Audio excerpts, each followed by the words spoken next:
सच्चे सपूत, इस देश के एक सच्चे सपूत पूर्व प्रधानमंत्री आदरणीय डॉक्टर मनमोहन सिंह जी का एक अपील आप लोगों के सामने, पंजाब की जनता के सामने रखने जा रहे हैं।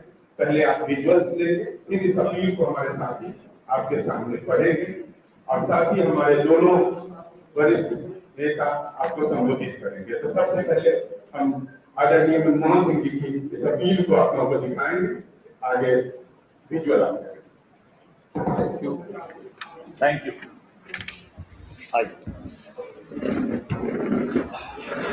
नमस्कार साथियों, आप लोग भी थक गए होंगे, बहुत लंबा प्रचार रहा, गर्मी भी बहुत ज्यादा है, लेकिन ये बहुत महत्वपूर्ण था। डॉक्टर मनमोहन सिंह जी ने न केवल पंजाब सूबे का नाम रोशन पूरे देश में किया, पंजाब सूबे का नाम पूरे विश्व में रोशन किया। जब उनसे बात हुई इस विषय में, अपील के विषय में, तो जो पीड़ा थी उनकी आवाज में, जो दर्द था उनकी आवाज में, वो सुनकर आंखों में आंसू आए।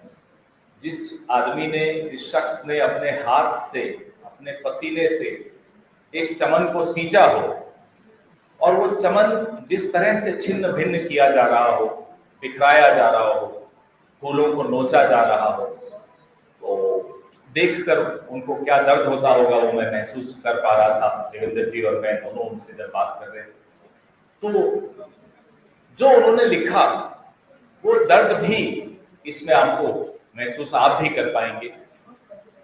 कोई भी वर्ग इस समाज का, इस देश का, पिछले जब जो 10 साल 2004 से 14 के दौरान जो डॉक्टर मनमोहन सिंह जी की यूपीए की सरकार ने किया, ऐसा कोई वर्ग नहीं बचा जिसको कोई लाभ न पहुंचा हो। किसान हो, नौजवान हो, महिलाएं हो, दलित, शोषित, आदिवासी, अल्पसंख्यक, मध्यम वर्ग, व्यापारी, कोई ऐसा नहीं बचा।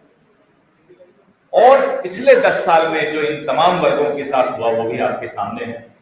मैं मेरे सहयोगी देवेंद्र यादव जी से आग्रह करूंगा कि वो इस अपील के विषय में आपको कुछ और बताएं। धन्यवाद पवन भाई। सम्मानित साथियों, सबका बहुत बहुत स्वागत, धन्यवाद।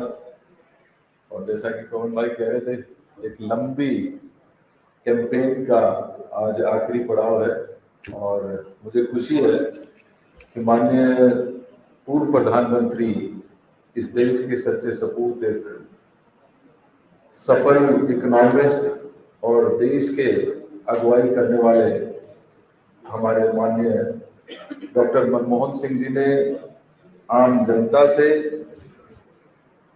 जो पिछले 10 सालों में घटित हुआ उसके बारे में अपनी चिंता जाहिर की है। जो यूपीए गवर्नमेंट के दौरान माननीय मनमोहन सिंह जी के नेतृत्व में देश किस तेजी से आगे बढ़ा और कहीं ना कहीं 2014 से 24 के बीच में जिस तरीके का माहौल देखने को मिला, उस पर माननीय डॉक्टर मनमोहन सिंह जी ने अपनी चिंता जाहिर की है और सभी जो जनता है उससे ये अपील की है कि वो प्रोस्पेरिटी को, डेवलपमेंट को, एकजुटता को वोट करे ताकि एक अच्छा समाज बन सके और एक मजबूत देश की जो नींव कांग्रेस पार्टी ने रखी थी वो एक सफलतम अपने मुकाम तक पहुंच सके।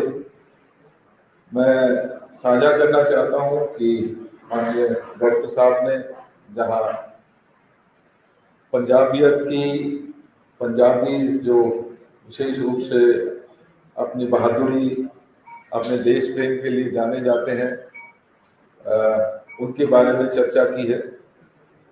उन्होंने जो शहीदी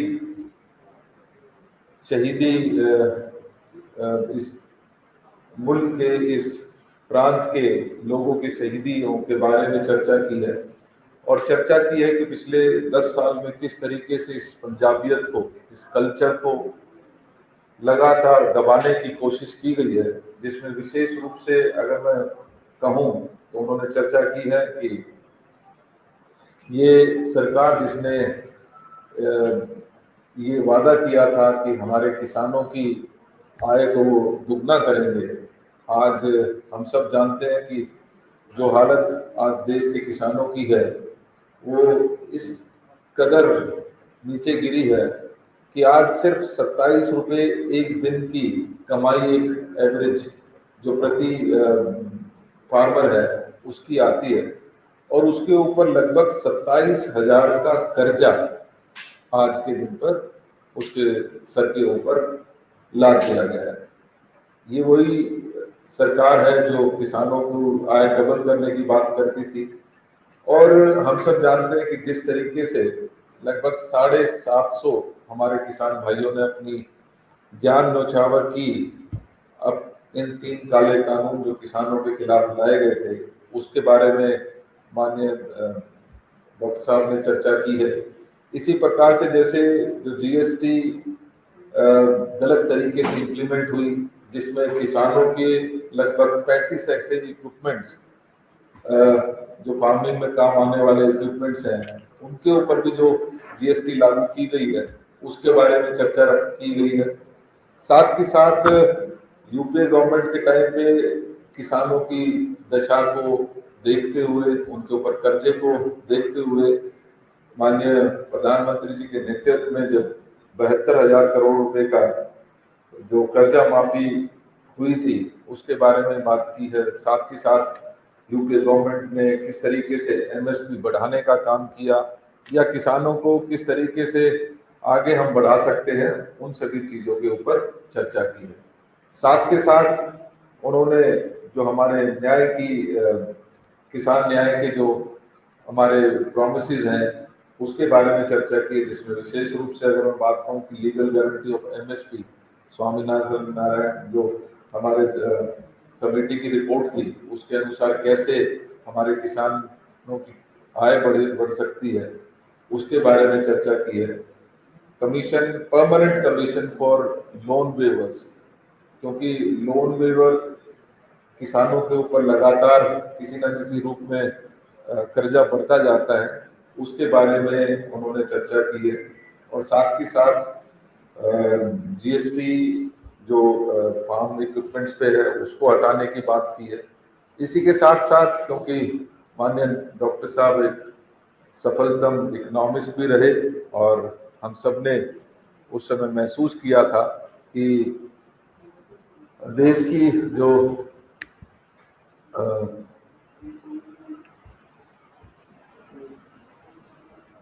देश जो लगभग 8% की रफ्तार से ग्रोथ कर रहा था वो कहीं ना कहीं इस 10 साल में 6% भी उसको जीडीपी को मेंटेन नहीं कर पाया है।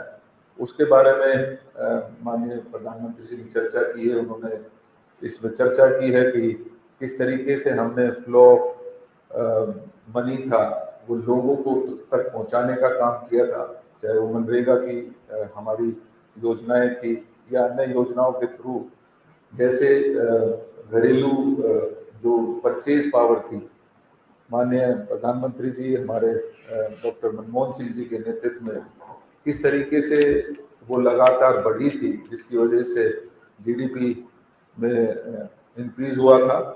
साथ के साथ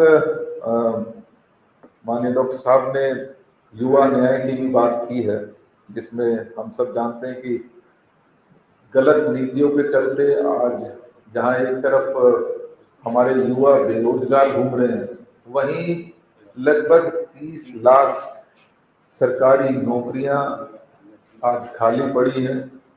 उसको कैसे चरणबद्ध तरीके से बिना लीक की, क्योंकि आज हम सब जानते हैं कि जो युवा सबसे बड़ी मार झेल रहा है उसमें पेपर लीक होना एक आम बात हो गई है, उसके बारे में माननीय डॉक्टर साहब ने चर्चा की है। और साथ के साथ कांग्रेस के जो प्रॉमिसेस हैं, जिसमें विशेष रूप से 1 लाख की जो अप्रेंटिसशिप की बात कि पहली नौकरी हम कैसे उसकी एक युवा की पक्की करेंगे और उसको एक्सपीरियंस देने का काम करेंगे, उसके बारे में भी डॉक्टर साहब ने चर्चा की है। इसके साथ साथ हम सब जानते हैं कि अग्निवीर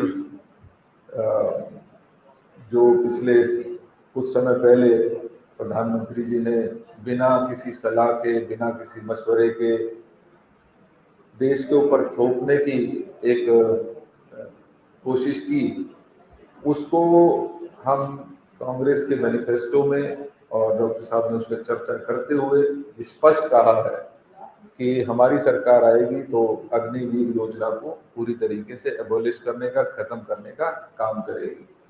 क्योंकि विशेष रूप से इसका महत्व पंजाब से इसलिए भी जुड़ जाता है, हम सब जानते हैं, जहाँ किसानी वही जवान, जय किसान और जय जवान का नारा कहीं चरितार्थ होता है तो वो पंजाब में होता है।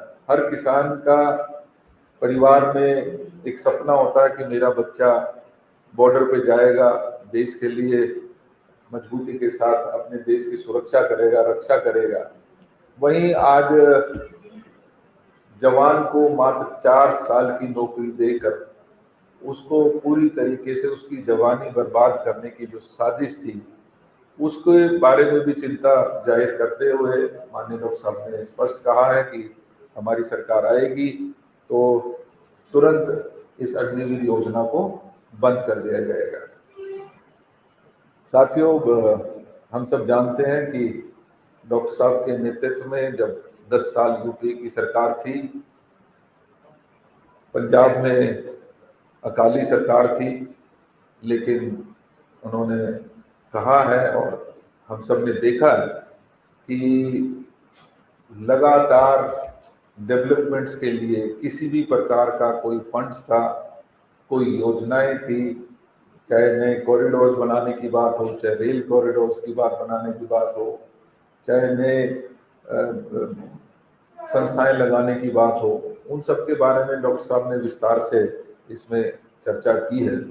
और साथ ही साथ दुख जाहिर किया है कि पिछले 10 सालों में जिस तरीके से प्रधानमंत्री कार्यालय की, एक प्रधानमंत्री की गरिमा को ठेस पहुंचाने का काम मोदी जी ने किया है, उसके बारे में विशेष चर्चा करते हुए डॉक्टर साहब ने ये बात रखी है कि इस दौरान राजनीतिक कारणों से प्रधानमंत्री लगातार डिविसिव राजनीति के तहत हेट स्पीचेस को बढ़ावा देने का काम उन्होंने किया है और गलत और झूठी बातें फैलाने का काम यदि प्रधानमंत्री के ऑफिस से, प्रधानमंत्री के स्वयं द्वारा किया जाता है तो उसके बारे में भी उन्होंने ये स्पष्ट काफ़ी चीज़ें इसमें रखी हैं।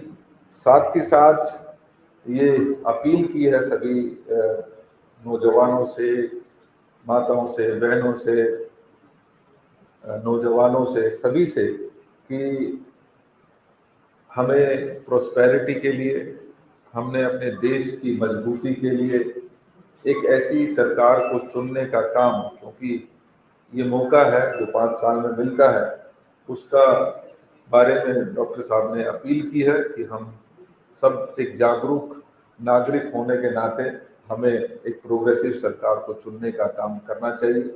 यही सभी बातें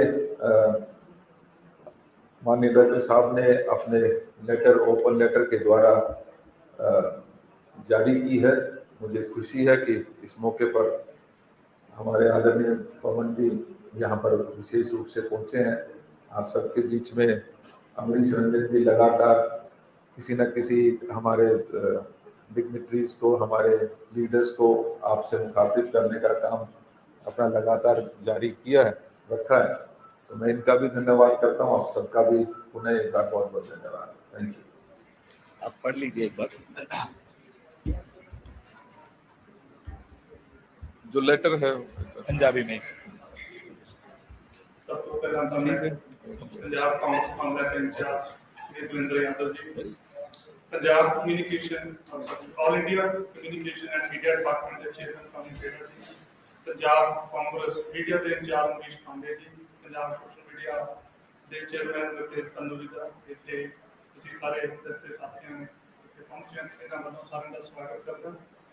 ਅੱਜ ਪੰਜਾਬ ਦੀ ਰੂਹ पंजाब पंजाबियत की अपनी सख्त मेहनत के नाल पहुंचे हुए डॉक्टर मनमोहन सिंह जी को जो अपना खत लिखा गया है, मैं तुहाडे आप जी के सामने उसनूं पढ़ रहा हूं। जो उन्होंने लिखा है उन्होंने अल्फाज में तुहाडे तक पहुंचाने की कोशिश कर रहे हैं। मेरे प्यारे सहयोगियों, भारत एक नाजुक मोड़ ते खड़ा है। इस वोटिंग के अखीरले पड़ाव विच साडे कोल एक आखिरी मौका है कि लोकतंत्र ਅਤੇ ਸਾਡੇ ਸੰਵਿਧਾਨ ਨੂੰ ਇੱਕ ਤਾਨਾਸ਼ਾਹ ਰਾਜ ਤੋਂ ਬਚਾਇਆ ਜਾ ਸਕੇ। ਜੇ ਭਾਰਤ ਵਿੱਚ ਤਾਨਾਸ਼ਾਹੀ ਨੂੰ ਲੈ ਕੇ ਆਉਣ ਦੀ ਕੋਸ਼ਿਸ਼ ਕਰ ਰਿਹਾ ਹੈ। ਪੰਜਾਬ ਅਤੇ ਪੰਜਾਬੀ ਜੰਗਜੂ ਹਨ। ਅਸੀਂ ਆਪਣੇ ਬਲੀਦਾਨੀ ਸੁਭਾਅ ਲਈ ਜਾਣੇ ਜਾਂਦੇ ਹਾਂ। ਸਾਡੇ ਵਿੱਚ ਲੋਕਤੰਤਰ ਏਕਤਾ ਸਿਧਾਂਤਾਂ ਦਾ ਪ੍ਰਬਲ ਵਿਸ਼ਵਾਸ ਹੈ, ਜੋ ਏਕਤਾ, ਸਦਭਾਵਨਾ ਅਤੇ ਭਾਈਚਾਰੇ ਨੂੰ ਸੁਰੱਖਿਅਤ ਰੱਖਦਾ ਹੈ। ਪਿਛਲੇ 10 ਸਾਲਾਂ ਵਿੱਚ ਭਾਜਪਾ ਸਰਕਾਰ ਨੇ ਪੰਜਾਬ, ਪੰਜਾਬੀਆਂ ਅਤੇ ਪੰਜਾਬੀਅਤ ਨੂੰ ਨੁਕਸਾਨ ਪਹੁੰਚਾਉਣ ਲਈ ਕੋਈ ਕਸਰ ਨਹੀਂ ਛੱਡੀ। 750 ਕਿਸਾਨ, ਜਿਨ੍ਹਾਂ ਵਿੱਚੋਂ ਬਹੁਤੇ ਪੰਜਾਬ ਦੇ ਸਨ, ਦਿੱਲੀ ਦੇ ਬਾਰਡਰਾਂ ਤੇ ਮਹੀਨਿਆਂ ਤੱਕ ਇੰਤਜ਼ਾਰ ਕਰਦੇ ਰਹੇ ਅਤੇ ਸ਼ਹੀਦ ਹੋ ਗਏ। ਜਿਵੇਂ ਕਿ ਲਾਠੀਆਂ ਅਤੇ ਰਬੜ ਬੁਲਟਾਂ ਕਾਫੀ ਨਹੀਂ ਸਨ, ਪ੍ਰਧਾਨ ਮੰਤਰੀ ਨੇ ਸਾਡੇ ਕਿਸਾਨਾਂ ਨੂੰ ਅੰਦੋਲਨ ਜੀਵੀ ਅਤੇ ਪਰਜੀਵੀ ਤੱਕ ਕਿਹਾ। ਉਹਨਾਂ ਦੀ ਕੇਵਲ ਇੱਕ ਮੰਗ ਸੀ ਕਿ 3 ਖੇਤੀ ਕਾਨੂੰਨਾਂ ਨੂੰ ਰੱਦ ਕੀਤਾ ਜਾਵੇ, ਜੋ ਉਹਨਾਂ ਨਾਲ ਬਿਨਾਂ ਸਲਾਹ ਮਸ਼ਵਰੇ ਦੇ ਲਏ ਗਏ ਸਨ। ਮੋਦੀ ਜੀ ਨੇ 2022 ਤੱਕ ਸਾਡੇ ਕਿਸਾਨਾਂ ਦੀ ਆਮਦਨ ਨੂੰ ਦੁੱਗਣਾ ਕਰਨ ਦਾ ਵਾਅਦਾ ਕੀਤਾ ਸੀ। ਪਿਛਲੇ 10 ਸਾਲਾਂ ਵਿੱਚ ਉਹਨਾਂ ਦੀਆਂ ਨੀਤੀਆਂ ਨੇ ਸਾਡੇ ਕਿਸਾਨਾਂ ਦੀ ਆਮਦਨ ਨੂੰ ਨੁਕਸਾਨ ਪਹੁੰਚਾਇਆ। ਕਿਸਾਨਾਂ ਦੀ ਰਾਸ਼ਟਰੀ औसत महीनावार आमदन केवल 27 रुपए प्रति दिन है, जबकि प्रति किसान का औसत कर्जा 27,000 रुपए है, जो कि NSSO के सर्वे अधीन है। कांग्रेस यूपीए सरकार ने 72,000 करोड़ रुपए का कृषि कर्जा माफी स्कीम लेके आई सी, जिस नाल 3.73 करोड़ किसानों को उसका लाभ मिले। इस दे नाल पैदावार ਵਧਾਈ ਅਤੇ निर्यात ਨੂੰ ਉਤਸ਼ਾਹਿਤ ਕੀਤਾ। ਇਹ ਸਭ ਮਿਲ ਕੇ ਸਾਡੇ ਦੌਰ ਵਿੱਚ ਖੇਤੀਬਾੜੀ ਵਿੱਚ ਦੂਣਾ ਵਾਧਾ ਹੋਇਆ। ਹੁਣ ਕਾਂਗਰਸ ਪਾਰਟੀ ਨੇ ਆਪਣੇ ਘੋਸ਼ਣਾ ਪੱਤਰ ਵਿੱਚ ਕਿਸਾਨੀ ਨਿਆਂ ਦੇ ਅਧੀਨ 5 ਭਰੋਸੇ ਦਿੱਤੇ ਹਨ। ਇਹਨਾਂ ਵਿੱਚ MSP ਦੀ ਕਾਨੂੰਨੀ ਗਾਰੰਟੀ, ਖੇਤੀਬਾੜੀ ਲਈ ਇੱਕ ਸਥਿਰ ਨਿਰਯਾਤ ਆਯਾਤ ਨੀਤੀ, ਖੇਤੀਬਾੜੀ ਕਰਜ਼ਾ ਮਾਫੀ ਲਈ ਇੱਕ ਸਫਾਈ ਕਮਿਸ਼ਨ ਸ਼ਾਮਲ ਹਨ। ਮੇਰੇ ਵਿਚਾਰ ਵਿੱਚ ਇਹ ਕਦਮ ਖੇਤੀਬਾੜੀ ਸੁਧਾਰਾਂ ਦੇ ਦੂਸਰੇ ਪੜਾਅ ਲਈ ਮਾਹੌਲ ਬਣਾਉਣਗੇ। मेरे प्यारे सहयोगियों, पिछले 10 सालों में देश की अर्थव्यवस्था ने बेहद उथल-पुथल देखी है। नोटबंदी की विपत्ता, गलत GST और कोविड महामारी दौरान खराब प्रबंधन ने बहुत दुखदाई हालात पैदा किए हैं। 6-7% GDP वाधे की औसत तो घट होना सुधारण हो गया है। भाजपा सरकार ने इस वर्ष GDP वाधा 6% तो घट रह गया है, जबकि कांग्रेस यूपीए के दौरान ये लगभग 8% थी। बेरोजगारी ਅਤੇ ਬੇਲਗਾਮ ਮਹਿੰਗਾਈ ਨੇ ਅਸਮਾਨਤਾ ਨੂੰ ਵਧਾਇਆ ਹੈ, ਜੇ ਹੁਣ 100 ਸਾਲਾਂ ਦੇ ਇਤਿਹਾਸ ਵਿੱਚ ਸਭ ਤੋਂ ਉੱਚੇ ਪੱਧਰ ਤੇ ਪਹੁੰਚ ਚੁੱਕੀ ਹੈ। ਜਦਕਿ ਕਾਂਗਰਸ यूपीए ਚੁਣੌਤੀਆਂ ਦੇ ਬਾਵਜੂਦ ਸਾਡੇ ਲੋਕਾਂ ਦੀ ਖਰੀਦਣ ਦੀ ਸਮਰੱਥਾ ਨੂੰ ਵਧਾਉਂਦੀ ਰਹੀ। ਭਾਜਪਾ ਸਰਕਾਰ ਦੀ ਗਲਤ ਪ੍ਰਬੰਧਕੀ ਨੇ ਘਰੇਲੂ ਬਚਤਾਂ ਨੂੰ 47 ਸਾਲਾਂ ਦੇ ਇਤਿਹਾਸਕ ਨੀਵੇਂ ਪੱਧਰ ਤੇ ਪਹੁੰਚਾ ਦਿੱਤਾ ਹੈ। ਪਿੰਡਾਂ ਦੀ ਮਜ਼ਦੂਰੀ ਵਿੱਚ ਨਿਰੰਤਰ ਗਿਰਾਵਟ ਹੋਈ ਹੈ ਅਤੇ ਮਜ਼ਦੂਰੀ ਵਿੱਚ ਅਸਮਾਨਤਾ ਨੇ ਵਿਆਪਕ ਤਣਾਅ ਪੈਦਾ ਕੀਤਾ ਹੈ। ਸਾਡੇ ਨੌਜਵਾਨ ਜੋ ਮੌਜੂਦਾ ਸਰਕਾਰ ਦੇ ਹੇਠ ਸਭ ਤੋਂ ਜ਼ਿਆਦਾ ਨਜ਼ਰ ਅੰਦਾਜ਼ ਕੀਤਾ ਗਿਆ ਵਰਗ ਹੈ, 30 ਲੱਖ ਸਰਕਾਰੀ ਅਸਾਮੀਆਂ ਦੀ ਗਿਣਤੀ ਹੈ। ਅਣਗਿਣਤ ਕਾਗਜ਼ੀ ਰਸਮਾਂ ਨੇ ਉਹਨਾਂ ਦੇ ਭਵਿੱਖ ਤੇ ਕਾਲਾ ਸਾਇਆ ਪਾਇਆ ਹੋਇਆ ਹੈ, ਜਦਕਿ ਉਹ ਸਾਲਾਂ ਤੱਕ ਭਾਰਤ ਲਈ ਭਰਤੀ ਲਈ ਇੰਤਜ਼ਾਰ ਕਰਨ ਲਈ ਮਜਬੂਰ ਹਨ। ਕਾਂਗਰਸ ਪਾਰਟੀ ਦੇ ਯੁਵਾ ਨਿਆਂ ਦੀ ਗਾਰੰਟੀ ਇਸ ਸੰਦਰਭ ਵਿੱਚ ਇੱਕ ਸੁਧਾਰ ਹੈ। ਸਾਡੇ ਦੁਆਰਾ ਪ੍ਰਸਤਾਵਿਤ ਅਧਿਆਪਨ ਦਾ ਅਧਿਕਾਰ ਸਿਖਲਾਈ, ਤਾਲੀਮ ਅਤੇ ਰੋਜ਼ਗਾਰ ਵਿਚਕਾਰ ਦੀ ਰੁਕਾਵਟ ਨੂੰ ਪਾਰ ਕਰੇਗਾ। ਅਸੀਂ ਵਾਅਦਾ ਕੀਤਾ ਹੈ 30 ਲੱਖ ਅਸਾਮੀਆਂ ਨੂੰ ਇੱਕ ਨੌਕਰੀ ਕੈਲੰਡਰ ਅਨੁਸਾਰ ਸੁਚੱਜੇ ਢੰਗ ਨਾਲ ਭਰਿਆ ਜਾਵੇਗਾ, ਜਿਸ ਵਿੱਚ ਅੱਧੀਆਂ ਨੌਕਰੀਆਂ ਇਸਤਰੀਆਂ ਲਈ ਰਾਖਵੀਆਂ ਕੀਤੀਆਂ ਗਈਆਂ ਹਨ ਅਤੇ ਅਸੀਂ ਕਾਗਜ਼ੀ ਰਸਮਾਂ ਦੇ ਕੇਸਾਂ ਲਈ ਤੇਜ਼ ਰਾਹ ਪ੍ਰਸਤਾਵਿਤ ਕਰਾਂਗੇ। भाजपा सरकार ने साडे सुरक्षा दलों के एक अंकलपित अग्निवीर योजना लागू की है। भाजपा सोचती है कि देशभक्ति, बहादुरी और सेवा सिर्फ 4 साल में है। इस नाल उन्हां दे झूठे राष्ट्र प्रभाव का प्रगटावा हुंदा है। जिन्हां युवकां ने निजमत भर्ती लई इंतजार कीता सी, वो उन्हां ने वड्डे पद्धर ते धोखा दिता है। पंजाब का यूथ जो किसान के पुत्र हैं, जिन्हां दा सुपना अपनी मिट्टी की सेवा करना है, हुण 4 साल की योजना 2 बार सोच रहा है। अग्निवीर योजना राष्ट्रीय सुरक्षा लिए खतरा है, इसलिए कांग्रेस पार्टी ने अग्निवीर योजना रद्द करने का वादा किया है। मेरे प्यारे सहयोगियों, कांग्रेस यूपीए सरकार ने पंजाब के लोगों की मदद करने की हर संभव कोशिश की है।